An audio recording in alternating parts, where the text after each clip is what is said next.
July for, quote, orchestrating a brazen insider trading scheme, end quote. This, according to U.S. officials, involved the passing of information to romantic partners and his private pilots. Lewis's lawyer had at the time of the indictment claimed the government had made an egregious error in judgment in charging him and promised to defend him vigorously in court. Lewis pleaded not guilty to all 16 counts on July 25. Bail set at $300 million, secured against his 98-meter super yacht and aircraft. However, Lewis appeared in court in Manhattan on Wednesday to plead guilty to 2 counts of securities fraud, 1 count of conspiracy to commit securities fraud. Quote, I am so embarrassed and I apologize to the court for my conduct, Lewis told U.S. District Judge Jessica Clark via Reuters. The pilots were not subject to today's pleas and their criminal cases remain pending. Sentencing has been set for March. Stipulated guideline range of 18 to 24 months in prison. Judge will determine the final sentence. Lewis's bail conditions remain in place, and he retained the right to appeal any custodial sentence. Soon to be 87, Mr. Lewis, according to the representative, Mark Herr, is deeply sorry, embarrassed, and apologizes to the court and his family and all those who've come to rely on him. So that's just a piece of the news. By the way, it's 10:30-ish, kind of 10:30-ish. So that means we go to Seattle and check and see. I'm guessing cup of coffee number 2 because it is that time for Thursdays with Niko, and we bring in Niko Moreno. It is Niko, it is Nick, and it is John for the half hour here. I know you got a hard out in 27 minutes, so we won't dilly or dally, sir. Thanks for dropping by. Thank you, guys. It's been a busy day in my neighborhood. It's always good to be on SDH. Hello, Nick, John, SDH family, ready to go, baby. There was a lot going on here in Seattle. There seems to be a new era and a certain air of triumphalism and some nuance in the city, at least in the soccer aspect. But yeah, man, let's do it. All right. So you were at training camp and you noticed a dude wearing a sweatshirt, but it looked like the hood was over his head. And he was having conversations with folks, and you kind of had an idea who you thought it might be, and we're not talking Hook from AEW. You were right, and yesterday you had the big celebration and the contract signing, the man from Lanús. What is it with Seattle taking 10s from Lanús? That's Atlanta United territory, sir. And we'll talk about that. And yes, I mean, it all started kind of Tuesday morning when, you know, it had been reported that the new Argentine was going to be in practice. And unfortunately for me, despite my efforts of getting the best picture of the young man in the white hoodie with the black hat over his head, I don't think the club wanted any pictures nice and early of this young man. So I respected that request, but as I always do, I kind of get in between, said hello, sounding Argentinian, clearly kind of took a look at his face, but, you know, didn't want to confirm anything that wasn't necessarily there to be confirmed. And then we got, obviously, the release from the Seattle Sounders that there was going to be a big announcement on the next day. But yes, it was a little bit that way. Now we know that that was Pedro de la Vega. The pictures of that particular moment are now out. He did the typical lineup of his friends where the teammates kind of hit you in the back of the head, where you kind of get across the tunnel and you get smacked around. He said hi to Steph, talked to Adrian for a long time. And then the next day, of course, there was the big presser that, as Craig Waibel called it, it was the worst kept secret in Seattle sports history. And it was. It really was. I thought it was funny that they didn't put Pedro's name on the podium until afterwards, which, I mean, we all know what we're there for. But it was interesting, man. I think that, yes, Lanús, apparently Seattle has a very good connection because, as you know, Seattle also had the rights to Miguel Almirón. They had a chance to bring him in, and ultimately they ended up deciding to go for Niko Latodero at that particular moment in time, and that all played great. Now there's a second coming of that particular 10. And you know what really blew my mind yesterday, and we'll get to the press conference in a second, is that as I spoke to Jeremiah O'Shan of Sounder Our Heart, and a guy that I work with quite often, you know, there was a lot of hype when Miguel Almirón was going to come to MLS. And I remember that was rifle and earned hype. And then looking at Pepo's stats with Lanús, not only did he play more minutes, but he had more goals, had more assists, was just more effective. And maybe it's because I was looking more on video and chatting with people around Argentina, because I don't like to just base a player on stats. But it was interesting to see that, Pepo, he had a fantastic time at Lanús. You saw Lanús do this amazing tribute to him as well. That video is on Lanús's social media, as I recommend you guys go watch it, where he's walking the dorms of when he was a younger player and when he was a ball boy, and he walks around the facility, then all his goals. I mean, it really talks a lot about the player that you're getting and the impact he had at Lanús. So that's kind of the Lanús 10 Seattle conversation into a little nutshell. Nick, go for it. I think I've stunned Nick. Nick, what's on your mind? Well, my computer is deciding that now's the time that it's going to, just creep. It's going to update. It's like you click the button and the computer's like, wait for it. Wait for it. Okay, now. All right. So look, you guys are, bringing in some good players. You got some, good hype coming on. Look, when there's a lot of excitement right now, Niko, up in Sounderland, but the question is as you look across the West right now, what are you seeing? Is there a vibe right now in Seattle that, hey, you know what, maybe we can start owning the West again? Is that something that you guys are kicking around with this new transfer brought in, or is it still like, hey, look, we're going to kind of guard ourselves a bit, excited but guarded? Is it the guarded excitement, or is it, nah, baby, we're steamrolling, we're all gas, no brakes? I think they're steamrolling. I think, like I said, there's a sense of triumphalism with this guy. I mean, perhaps is the fact that he just, I don't know how you call it, just his aura, his character, he kind of just like, smoothing all the questions. He had all the right answers in the presser. Me, myself, I was able to talk for all in all throughout, from the presser all the way down to the end of the day, for about 2.5 hours with Craig Waibel about this kid. And I'll probably promote that later on, but we had a conversation, Jeremiah, Craig, and myself, for a podcast that Sandra Hart has. And man, it's hard to not get excited.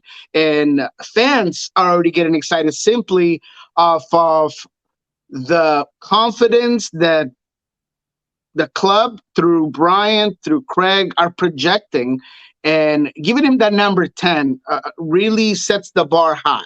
That, to me, says you're going to be the man right here. Both Craig and Brian were asked about what does success look like this year. I thought that was a very good question.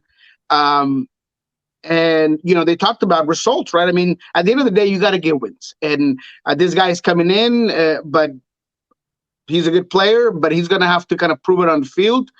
Brian threw a 10 and 10 stat there, 10 goals, 10 assists. That's pretty good, right, for a first-year player. But I think around the area, there's even a higher expectation. I put out a poll about, is he going to be a newcomer of the year candidate? And I've yet to see a no on the voting. I mean, everybody just seems very excited about what this guy can do. But when I look at the West, and as I said last week, I'm not impressed. I think that not right now, not as of January 25th. Like there is no team in the West right now that I can honestly say, okay, well, that's absolutely going to be the team to watch for, right? Because LAFC has questions. LAG, we don't even need to bring them up. San Jose, we don't know what they're really doing. Austin has like 15 players in their roster. Portland, under new management and a manager that I don't have a lot of, confidence in doing what his predecessor did. St. Louis, guys are leaving. We don't really know if they're going to be able to replicate what they did last year. So with all that said, I think that, yeah, Seattle absolutely right now are in the conversation to be one of the top players in the West. And I also think that the team, and perhaps this gets lost sometimes with every news and new signing that we see in the league, they still have some pretty good players, right? Yemar Gomez-Andrade, one of the best defenders in the league. Stefan Frey's been good for a long time. You still have a very young and core group of midfielders with the likes of also an MVP finalist in Joe Paulo, who looks great these days. There's still that potential that Raul Ruidiaz is going to be that guy that was a couple of years ago. So if everything goes Seattle's way, this could be a really good team, not to mention what could come in the summer for them. No doubt. And right now, this seems like a win or now approach, because looking at the contract statuses, you got a lot of dudes on contracts that end this calendar year. Rusnak, Rui Diaz, JP, Arriaga, Nathan, Yamar, Leo Chu, Rothrock, Jackson Reagan, who's injured, Dylan Tevis, who's injured, Jacob Castro, Andrew Thomas, Bradilio Rodriguez, Kitahara, John Bell, Reed Baker Whiting, all contracts that end this year. You've got like a dozen guys outside of that whose contracts don't. This seems like you're pushing a lot of chips to the center of the table here for this season. Yeah, and that's wow, beautifully put. That's great. That's something that we did talk about yesterday, and it did come up, and he still does not give me enough of what I was looking for. But I've asked Craig a couple of times. You get criticized quite often, but this is kind of like the first year where there's some cap freedom, there's some contract freedom from you to do whatever it is that you do, right? Because you were leaving off of what Garth had done contract-wise, the big DPs, all of these things. He mentioned that he had a lot to do with bringing in a guy like Albert and things, but this is really his year, right? So with all those contracts up, all of these players are going to be proven that they either deserve an extension, a new contract, or they're going to go bye-bye, including guys like Raul, right? And that's probably the main guy that he's going to be coming into the season and said, hey, I need another big payday, and the only way I'm doing that is if I'm scoring 15 goals this season. So all that competition in every single position, plus the contract conversation, I think does give Seattle a little bit of an extra push. And man, I'm hearing myself talk compared to last week where I was very pessimistic or realistic, as I like to call myself. And maybe I'm drinking the Kool-Aid myself. I'm trying to like comprehend what I'm saying right now, but I think it is. There are other aspects. I'm a true believer on intangibles, and everything you just mentioned is there. Now, there's also a lot of things that could happen. I mean, you heard me talk about this midfield. Maybe guys can go. Maybe you sell some guys. You open up space. I mean, look, Joshua Tensley just got his first start with the U.S. men's national team. You have a guy like Danny Leyva that's really good. You got Obed Vargas that's been in the conversation with teams being interested in him all around. You still got JP. There's a possibility that you can drop Albert into that central midfield. There's possibilities that you drop Christian into that central midfield. So there is just a lot of competition, a lot of things that you can do. We've talked about the center backs with Javier Arriaga, with Nathan. There's a lot of competition there. So I think Seattle has a lot going for themselves right now. Is there room for improvement? Yes. And Craig said that yesterday. There's only 2 strikers in this roster. He says he feels comfortable because it's 2 big names at striker, but you could tell that he'd be okay with obviously adding some depth there. We still have to kind of figure out what's going to happen with a little bit of the wingers. Who's going to be there? Who's going to be where?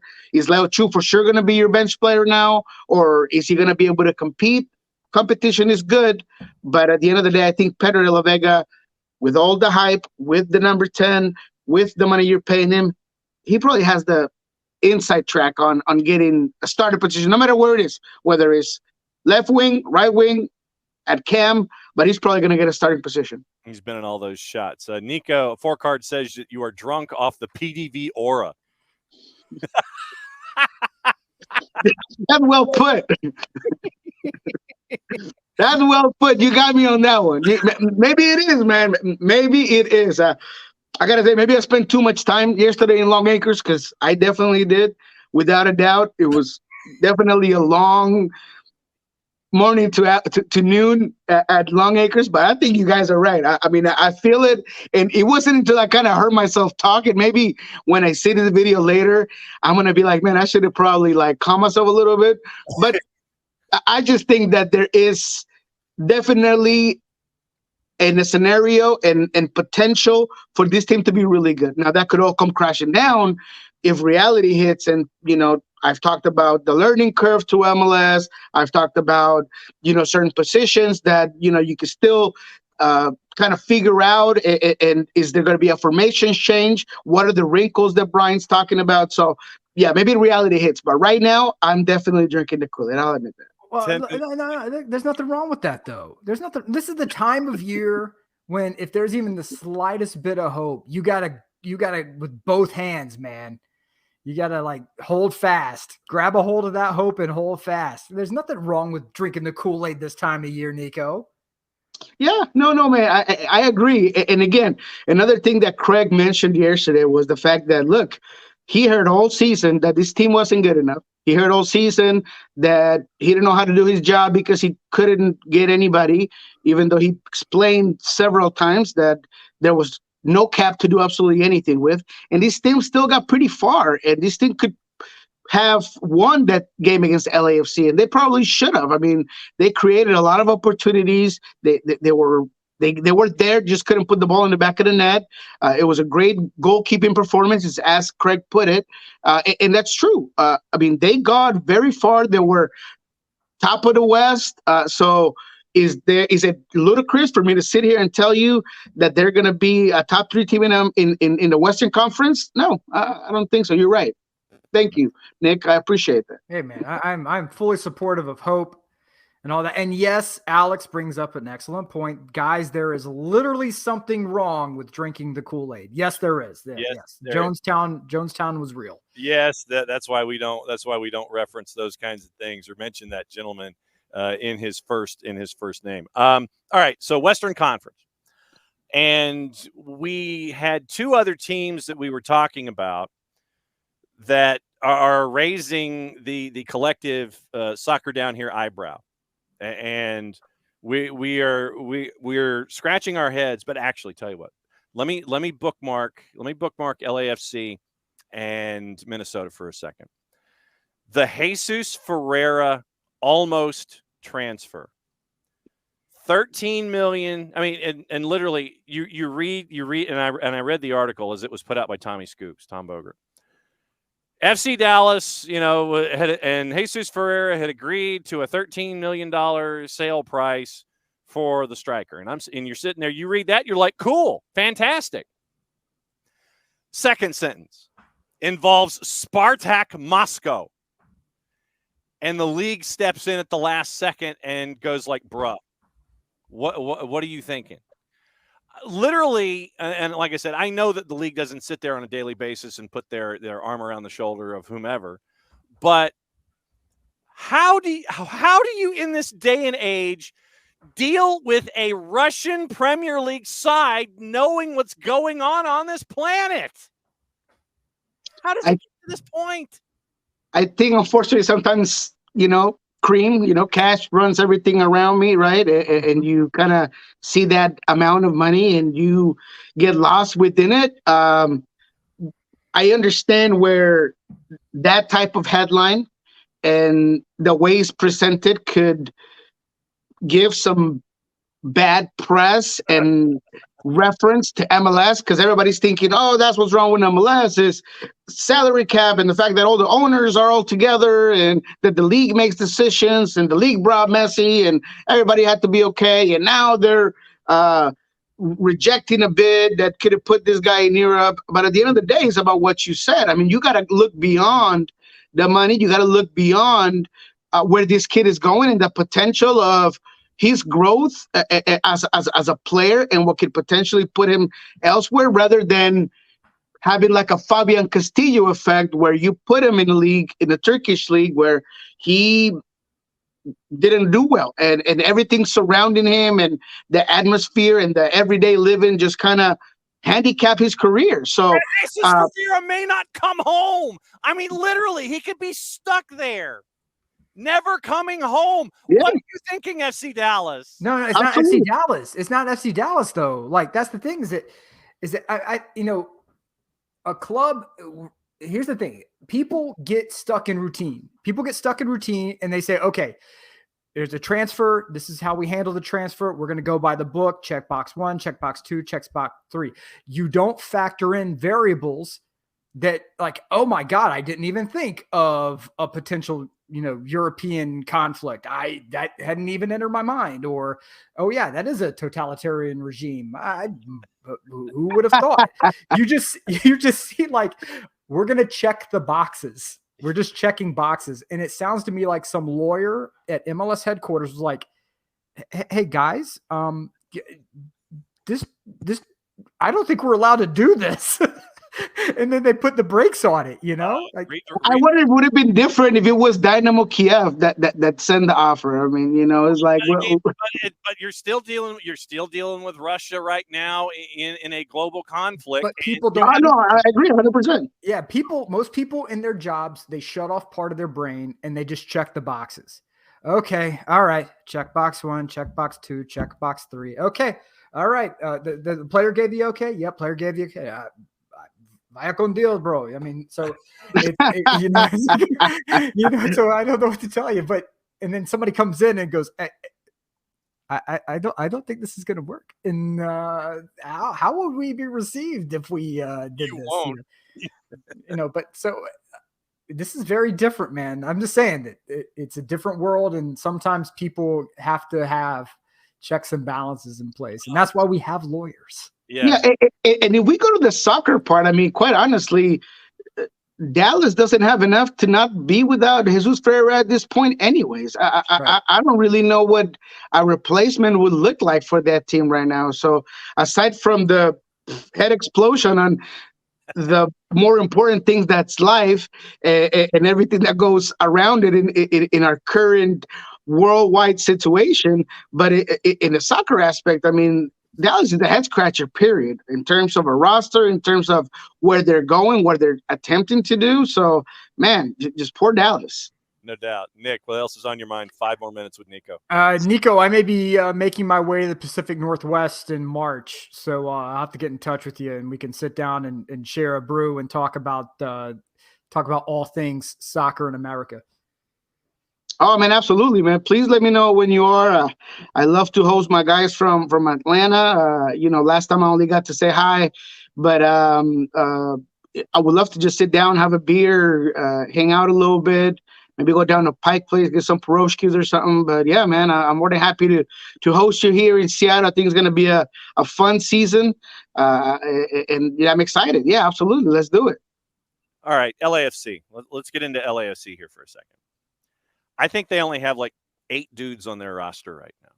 We're a month away from the season, and you mentioned teams that are at a bit of a disadvantage with numbers. LAFC, Steve Buke is out the door. Looks like he's heading to Real Valladolid. Looks like they're wiping out 2 other contracts. You add Hugo Lloris to the mix, you've got 18 dudes right now. Denny Bouanga, once out, that would be a big dude to lose. What in the wide world of sports is going on down there at LAFC? I understand why you ain't worried about him right now, but what in the wide world of sports is going on down there at BMO?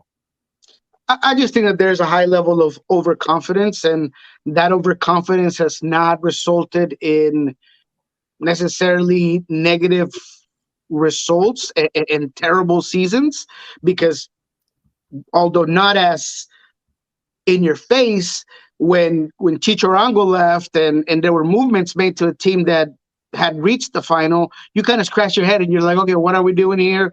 Why are we bringing, 60-year-old center back or whatever? I mean, there were things that you were scratching your head about.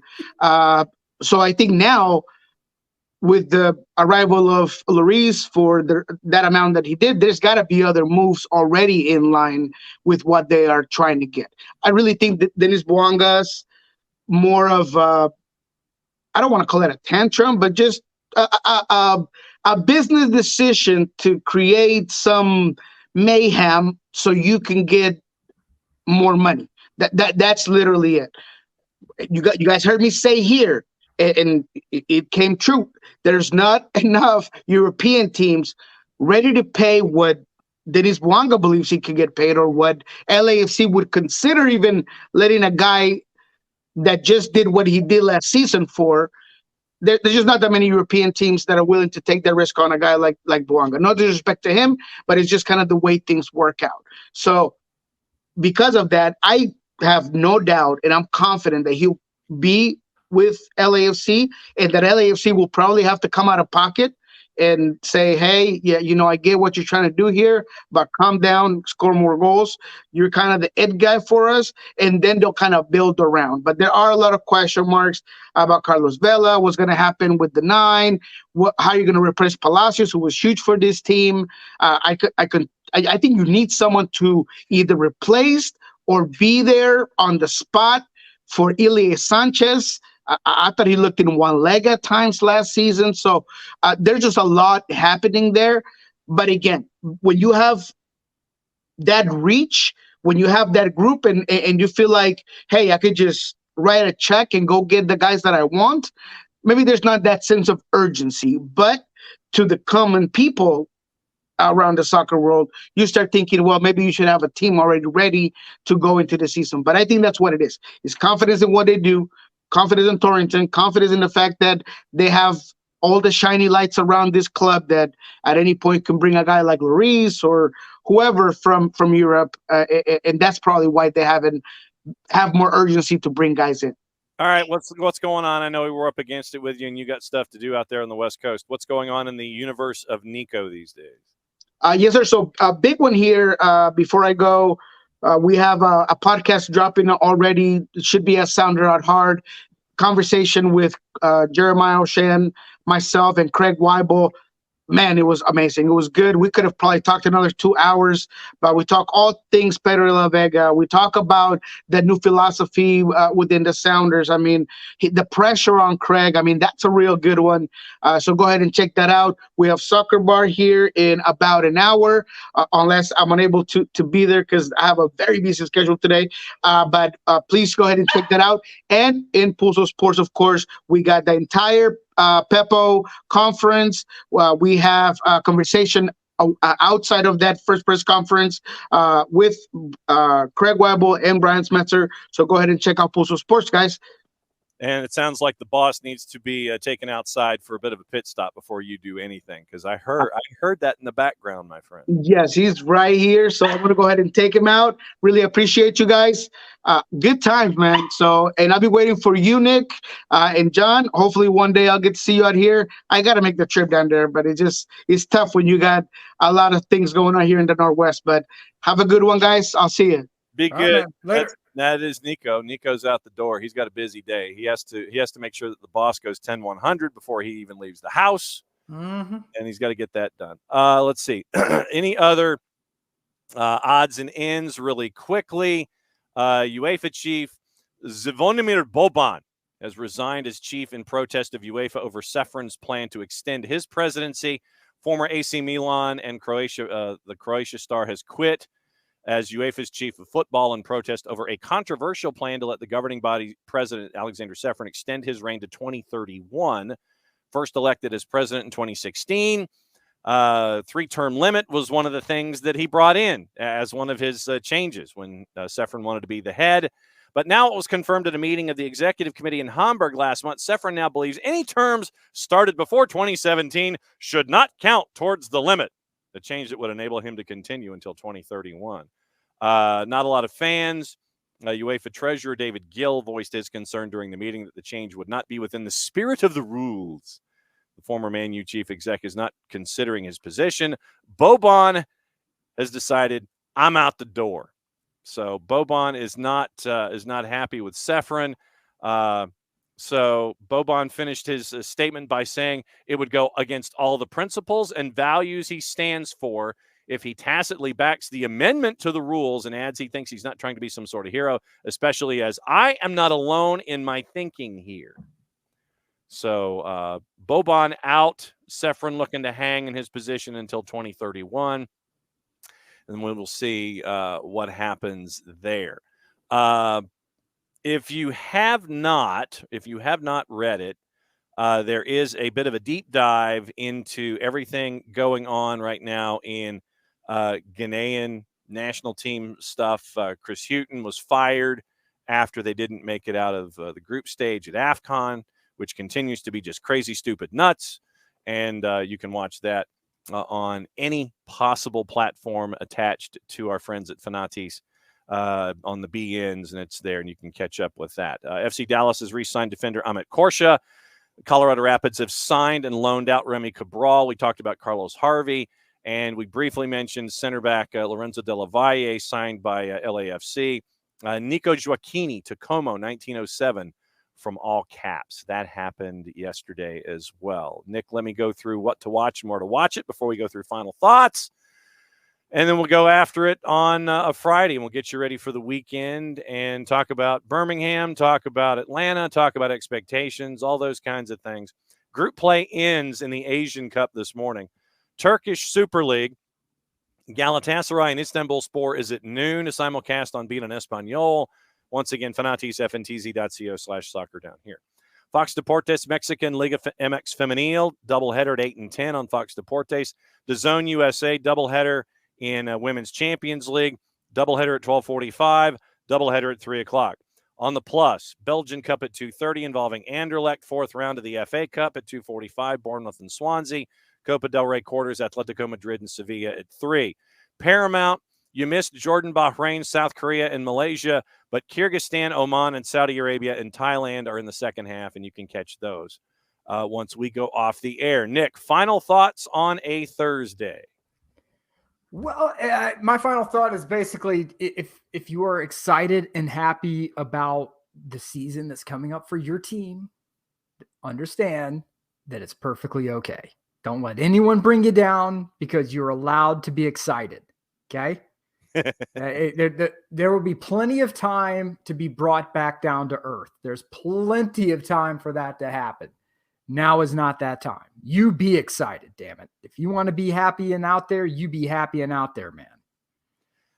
Reminder, 7 o'clock tonight, Top Golf, Northwest Atlanta, off the Chattahoochee and off the Chattahoochee Industrial. It is the fundraiser for the Southern Crescent Soccer Foundation. Be there, play, make fun of others, make fun of me, Jarrett, and everybody else. 92.9 The Game will be there. Jason will be there. A handful of you guys will be there. If you're thinking about coming, show up, because once again, teams might be a loose construct. You never know who you might get paired with. You know who you might get to heckle when you're there, but it's a fantastic cause. 92.9 The Game will be live from there tonight, and it will be really cool to see everybody out there.